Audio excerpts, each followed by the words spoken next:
So ഈ ഒരു വീഡിയോയിൽ നമുക്ക് സിഗ്മോയിഡ് എന്ന് പറയുന്ന ഫംഗ്ഷൻ എങ്ങനെ പൈത്തൺ പ്രോഗ്രാമിങ്ങിൽ കൺസ്ട്രക്റ്റ് ചെയ്യാമെന്ന് നോക്കാം. അപ്പോൾ സിഗ്മോയിഡ് എന്ന് പറയുന്ന ഫംഗ്ഷൻ അത് ജസ്റ്റ് ഒരു മാത്തമാറ്റിക്കൽ ഫംഗ്ഷനാണ്. നമുക്കത് ഡീപ്പ് ലേണിംഗ് ആയിട്ടുള്ള അൽഗോരിതംസിലും അതുപോലെ തന്നെ ക്ലാസിക്കൽ മെഷീൻ ലേണിംഗ് അൽഗോരിതംസിലും ഒരുപോലെ യൂസ് ചെയ്യുന്ന ഒരു ഫംഗ്ഷനാണ് സിഗ്മോയിഡ് എന്ന് പറയുന്നത്. സോ അതിൻ്റെ ആ ഒരു ക്രിയേഷൻ എങ്ങനെയാണ് വരുന്നത് നോക്കാം.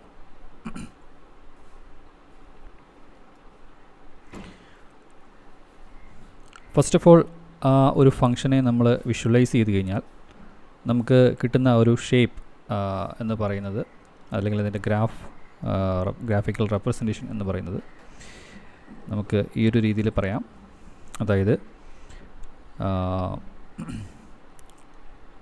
ഇൻപുട്ട് എന്ന് പറയുന്നത് 0 ആവുന്ന അവസ്ഥയിൽ നമുക്ക് ഔട്ട്പുട്ട് വാല്യൂ എന്ന് പറയുന്നത് എക്സാക്ട്ലി 0.5 ആയിരിക്കും. ഈ ഗ്രാഫ് എന്ന് പറയുന്നത് -0ക്കും 1നും ഇടയിലായിരിക്കും ഇതിൻ്റെ ഔട്ട്പുട്ട് എന്ന് പറയുന്നത്. കംപ്ലീറ്റ്ലി ബൗണ്ടഡ് ആയിട്ടുള്ള ഒരു ഗ്രാഫാണ്. ഇതുപോലെ ഒരു അസിംപ്റ്റോട്ടിക് ആയിട്ട് വരുന്ന ഒരു ഗ്രാഫ് കൂടിയാണ് സിഗ്മോയിഡ് എന്ന് പറയുന്നത്. അപ്പോൾ നമുക്കതിന് റെപ്രസെൻറ്റേഷൻ, അതായത് അതിൻ്റെ ഒരു നൊട്ടേഷൻ റെപ്രസെൻറ്റേഷൻ എന്ന് പറയുന്നത് സിഗ്മ ഓഫ് ഇസഡ് എന്ന് പറയുന്നതാണ് നമ്മുടെ ഇൻപുട്ട് എന്ന് വിചാരിക്കുക. അതായത് നമ്മുടെ ഇൻഡിപെൻഡൻറ്റ് വേരിയബിൾ. നമ്മുടെ ഔട്ട്പുട്ട് എന്ന് പറയുന്നത് y എന്ന് പറയുന്നത് ഈ പറയുന്ന സിഗ്മ ഓഫ് ഇസഡ് ആയിരിക്കും. അപ്പോൾ ഇതിൻ്റെ ഇൻപുട്ട് 0 ആകുമ്പോൾ എക്സാക്ട്ലി 0.5ഉം ഗ്രാജുവലി ആ ഇൻപുട്ട് കൂടുന്നതനുസരിച്ച് അത് നമ്മുടെ 0 വാല്യൂ പോസിറ്റീവ് കൂടുതൽ പോസിറ്റീവ് വാല്യൂസ് നമ്മൾ കൊടുക്കുന്നതനുസരിച്ച് ഈ y വാല്യൂ എന്ന് പറയുന്നത് will get more and more closer to 1. അതുപോലെ y വാല്യൂ ഇസഡ് വാല്യൂ എന്ന് പറയുന്നത് ഇൻപുട്ട് വാല്യൂ എന്ന് പറയുന്നത് കൂടുതൽ നെഗറ്റീവ് ആകുന്നതനുസരിച്ച്, ടുവേർഡ്സ് ദ നെഗറ്റീവ് സൈഡ് പോകുന്നതനുസരിച്ച് ഇത് കൂടുതൽ വിൽ ഗെറ്റ് ക്ലോസർ ടു 0. അപ്പോൾ ഇതൊരു അസിംപ്റ്റോട്ടിക് എന്ന് പറയുന്ന കൺസെപ്റ്റാണ്. It never reaches exactly 1 and ഒരിക്കലും എക്സാക്ട്ലി 0യിലോട്ടും എത്തില്ല. കൂടുതൽ അപ്രോച്ചബിൾ ആവുകയാണ് ചെയ്യുന്നത്. അപ്പോൾ ഈ ഒരു ഫംഗ്ഷൻ്റെ യൂസ് കേസ് എന്താണെന്ന് ചോദിച്ചു കഴിഞ്ഞാൽ നമുക്ക് പറയാം, നമ്മുടെ ഇൻപുട്ട് എന്ന് പറയുന്നത് ഒരു -ഇൻഫിനിറ്റിക്കും +ഇൻഫിനിറ്റിക്കും ഇടയിൽ എവിടെ വേണമെങ്കിലും വരാവുന്ന ഒരു ഇൻപുട്ടാണെങ്കിൽ അതൊരു അൺബൗണ്ടഡ് ആയിട്ട് കിടക്കുന്ന ഒരു ഇൻപുട്ടാണ്. നമ്മളതിനെ സിഗ്മ ഓഫ് ഇസഡ് അല്ലെങ്കിൽ സിഗ്മോയിഡിലൂടെ കടത്തി വിടുമ്പോൾ,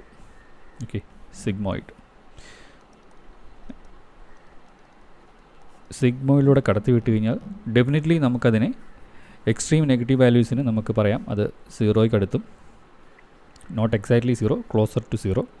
അതുപോലെ എക്സ്ട്രീം പോസിറ്റീവ് വാല്യൂസ് 1നോടടുത്തും കിട്ടും.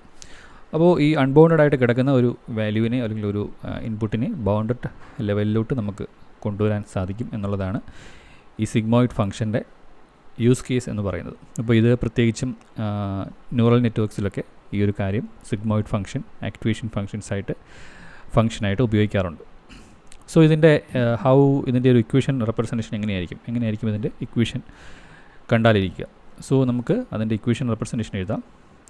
നമ്മുടെ എക്സ്പൊണൻഷ്യൽ കർവ് അല്ലെങ്കിൽ e⁻x എന്ന് പറയുന്ന കൺസെപ്റ്റ് യൂസ് ചെയ്തിട്ടാണ് ഇതിൻ്റെ ഒരു ഫോർമുലേഷൻ വരുന്നത്. സോ സിംപിളി നമ്മൾ e⁻x എടുത്തു കഴിഞ്ഞാൽ നമുക്കറിയാം അതൊരു എക്സ്പൊണൻഷ്യലി ഗ്രോവിങ് കർവാണ്. x ആൻഡ് e⁻x എടുത്തു കഴിഞ്ഞാൽ വീണോ അതൊരു എക്സ്പൊണൻഷ്യലി ഗ്രോവിങ് ആയിട്ട് വരുന്ന കർവാണ്. 0 വരുമ്പോൾ ഇൻപുട്ട് 1 വരികയും ആസ് നമ്മുടെ ഇൻപുട്ട് ഗ്രോ ചെയ്യുന്നതനുസരിച്ച് ഇത് എക്സ്പൊണൻഷ്യലി ഗ്രോ ചെയ്യുന്ന ഒരു കർവാണ്. നേരെ മറിച്ച് e⁻−x എടുത്തു കഴിഞ്ഞാലും അതൊരു എക്സ്പൊണൻഷ്യലി ഡീക്കേയിങ് ആയിട്ട് വരുന്ന ഒരു കർവാണ്. അപ്പോൾ സിഗ്മോയിഡിൻ്റെ ഫോർമുലേഷൻ വരുന്നത് സിംപ്ലി 1/1 e⁻x എന്നുള്ള രീതിയിലാണ്. ഇവിടെ നമ്മൾ z എന്ന് പറയുന്ന വേരിയബിൾ യൂസ് ചെയ്തുകൊണ്ട് I M using the same variable here. So ഇതാണ് അതിൻ്റെ ഇക്വേഷണൽ റെപ്രസെൻറ്റേഷൻ എന്ന് പറയുന്നത്. സോ ഈ ഒരു ഇക്വേഷൻ ഇംപ്ലിമെൻറ്റ് ചെയ്താൽ നമുക്ക് സിഗ്മോയിഡിൻ്റെ പൈത്തൺ വെർഷൻ അല്ലെങ്കിൽ കോഡ് ഇംപ്ലിമെൻറ്റേഷൻ പോസിബിൾ ആണ്.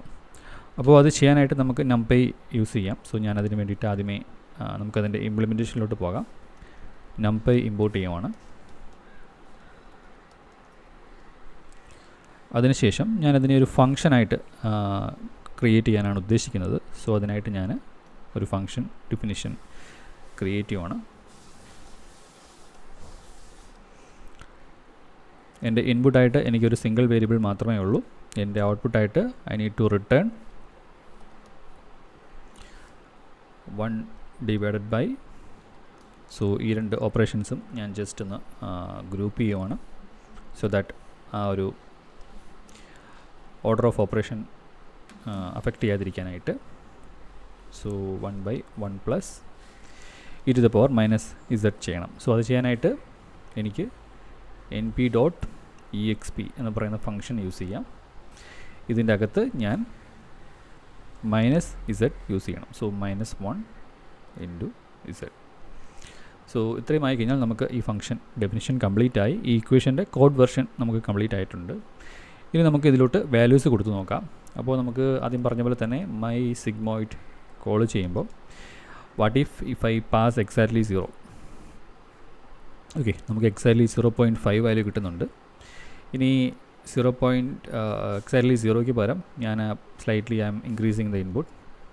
So it's getting higher and higher. So 5 കൊടുത്തപ്പോൾ അത്ര കിട്ടി 500. സോ ക്ലോസ് ടു 1 എന്നുള്ള രീതിയിൽ കാണിക്കുന്നുണ്ട്. സോ അതിൻ്റെ പ്രിസിഷൻ അനുസരിച്ച് നമുക്കത് it will get more and more closer to 1 or even round off ചെയ്ത് 1 എന്നുള്ള രീതിയിൽ കാണിക്കും. സോ എത്ര വലിയ ഇൻപുട്ട് കൊടുത്താലും ഐ വിൽ ഗെറ്റ് 1. ഇനി ഇത് നേരെ നെഗറ്റീവ് ആക്കിയാൽ I will get 0. Okay, so ഇവിടെ ഒരു ചെറിയ ഓവർഫ്ലോ എറർ വന്നിട്ടുണ്ട്. That's because the numeric representation അതിൻ്റെ ഒരു പ്രിസിഷൻ ബേസ് ചെയ്തിട്ടായിരിക്കും ആ ഒരു റൗണ്ട് ഓഫ് എറർ വരുന്നത്. സോ നെഗറ്റീവ് സൈഡിലോട്ട് നമ്മൾ പോകുന്നതനുസരിച്ച് we will get more and more closer to 0. ഇത് വളരെ ചെറിയൊരു വാല്യൂ ആണ്. 7.12 into e to the power minus 218 അത്രയും ചെറിയൊരു ഫ്രാക്ഷണൽ വാല്യൂ ആണ് -500 കൊടുക്കുമ്പോൾ നമുക്ക് കിട്ടുന്നത്. അപ്പോൾ ഈ രീതിയിൽ നമുക്ക് ഏത് ഇക്വേഷനും മാത്തമാറ്റിക്കൽ ഇക്വേഷനും അതിൻ്റെ നംപൈ വെർഷൻ ആയിട്ട് നമുക്ക് കൺവേർട്ട് ചെയ്യാവുന്നതാണ്.